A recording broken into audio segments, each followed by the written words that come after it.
President Joe Biden and Russian President Vladimir Putin described today's highly anticipated meeting as constructive. There were other pleasantries as well. Tanya Francisco joins us now. Yeah, in fact, President Biden called it positive. So there you go.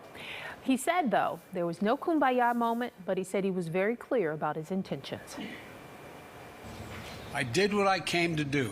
That was as close of a victory lap as President Biden was willing to take. Do you believe you can trust him? Look, this is not about trust. This is about self-interest and verification of self-interest. The high-stakes U.S.-Russian summit in Geneva, Switzerland, kicked off with Russian President Vladimir Putin arriving on time, which is out of character for the leader who is notorious for being late. It was important to meet in person, so there can be no mistake about or misrepresentations about what I wanted to communicate. The talks, carried out in 2 sessions, wrapped after about 3 hours, quicker than expected, but were described by Putin as having no hostility. We don't share the same positions in many areas, but I think that both of these sides showed a willingness to understand one another and to find ways to bring our positions closer together.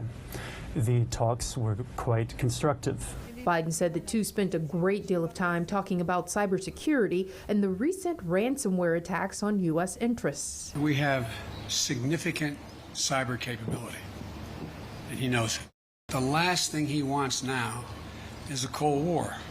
Putin, for his part, said Russia had nothing to do with such attacks, despite U.S. intelligence to the contrary. We are encountering the same threats. The two powerful world leaders also discussed human rights, specifically the Russian crackdown on Alexei Navalny and opposition groups, to which Putin responded by pointing out U.S. domestic turmoil by talking about Black Lives Matter demonstrations and the January 6th insurrection on the Capitol. We sympathize with what happened in the United States, but we have no desire to allow the same thing to happen in our country. Biden says he told Putin his agenda was not against Russia or anyone else, but was for the American people. I made it clear that we will not tolerate attempts to violate our democratic sovereignty or destabilize our democratic elections, and we would respond. The bottom line is, I told President Putin that we need to have some basic rules of the road that we can all abide by. The two agreed to start talks about cybersecurity and coming to an agreement on nuclear weapons. And President Biden pledged to follow through on discussions about detained Americans in Russia. The only concrete thing to come out of the meeting was an agreement to return to the U.S. and ambassadors to their respective posts. So a lot of plain talking, especially on President Biden's side. Thank you, Tanya.